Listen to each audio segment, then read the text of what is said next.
Hey guys, welcome back to another Gaming Memories video. Here we are actually looking at a comparison between Resident Evil 1.5 versus Resident Evil 2. As there are a lot of similarities with both versions of the game, but you can clearly see from the 1.5 perspective the elements that would later go on to be used for the final version of Resident Evil 2 that was released on the PlayStation in 1998.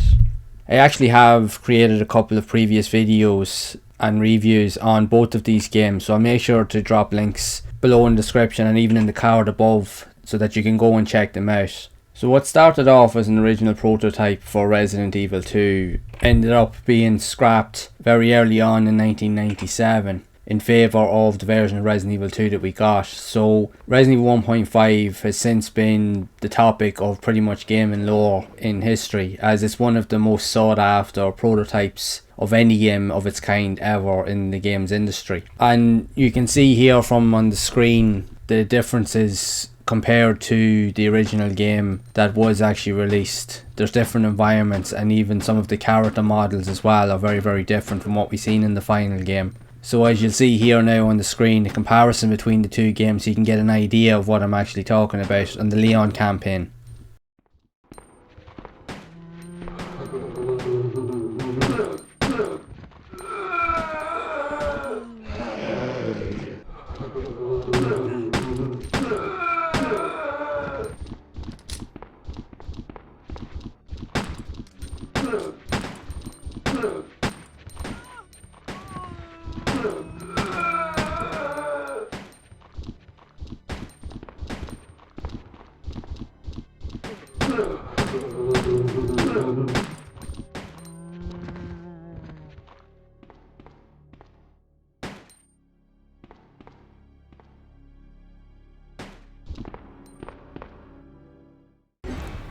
So as you can see here, you're actually starting off on the original concept of the police station with the female character, Elsa Walker, that was later replaced with Claire Redfield in favour of trying to make the story intertwine with the events of the previous game so that it can actually make the story more coherent. And as you'll see now on the screen, I'm just going to give a quick overview of both versions of the game so you can see a comparison both from the female character's perspective.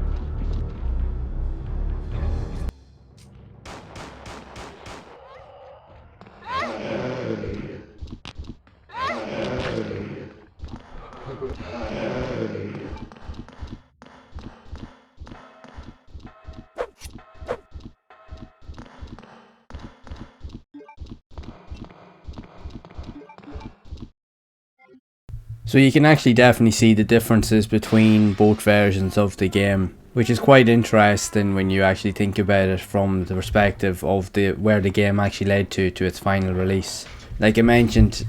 they wanted to kind of tie in the story to have it more coherent so that it fits in with what would later become relevant to all the sequels in the series, with the likes of Resident Evil 3, even Code Veronica, and the likes of even Resident Evil 4 and so forth. Because if Capcom had originally stayed with the prototype version that we've seen here, the Resident Evil franchise might have actually taken a different turn, and it may not have actually been the same franchise that we know, see and love today. So it definitely is an interesting take on it when you actually think of it from that point of view. Now, it's not to say that that prototype was bad. It actually was really good, but obviously Capcom weren't happy with it for obviously those reasons. But even when you look at it graphically from a visual perspective, even though the visuals and the backgrounds were really good in the prototype version, but the graphics on the actual 3D models of the characters, even though they were good, they weren't as well polished or as well put together as the visuals on the models that you can actually see here with the likes of Leon and even later Claire.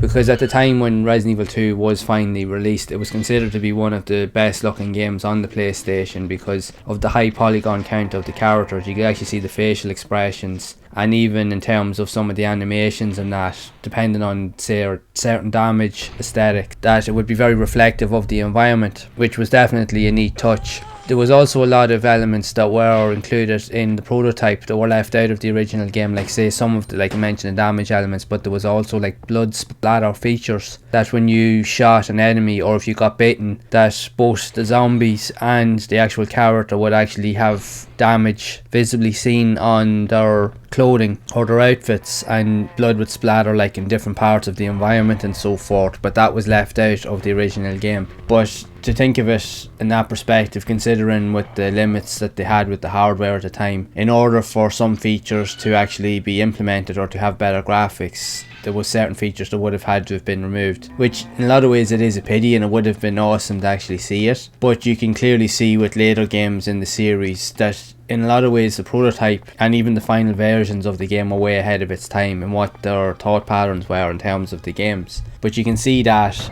and a lot of those elements that were implemented in the likes of future games in the series, and not only that, even the remakes that were only released within the last 2 years, like with Resident Evil 2 remake, you could see a lot of elements from both the prototype and actually the final game in that game as well. Even with some of the bonuses, like with Claire, one of Claire's bonuses, you could actually wear Elsa Walker's biker outfit, which was actually quite a neat touch, and it shows that even though Capcom have no intentions of revisiting the prototype, but they still reflect on it because they know that the fans want to see more of it, and they know that the fans respect it, which is definitely a really good thing, and it is a neat touch that they actually do acknowledge that with the fans. But all in all, a brilliant series of games, and it is interesting to see what could have been, but even what we actually got is still quite incredible. So I'd love to know your thoughts on this. Would you have preferred the prototype version of Resident Evil 1.5, or are you happy and love the version of Resident Evil 2? Be sure to share it down in the comments below. So if you have enjoyed this video and you'd love to see more videos like this on other types of games or survival horror games in the Resident Evil franchise, or even games on the PlayStation in general, make sure to leave a like. Also make sure to subscribe to the channel and hit the bell icon to be updated of future videos. I have also created other reviews and even a retrospective video of some of the other games in the series on the PlayStation. I'll leave links to them down in the description and above in the card as well, so that you can also go and check them out. So as always, make sure to keep playing those classic games and enjoying them, and keep those gaming memories alive.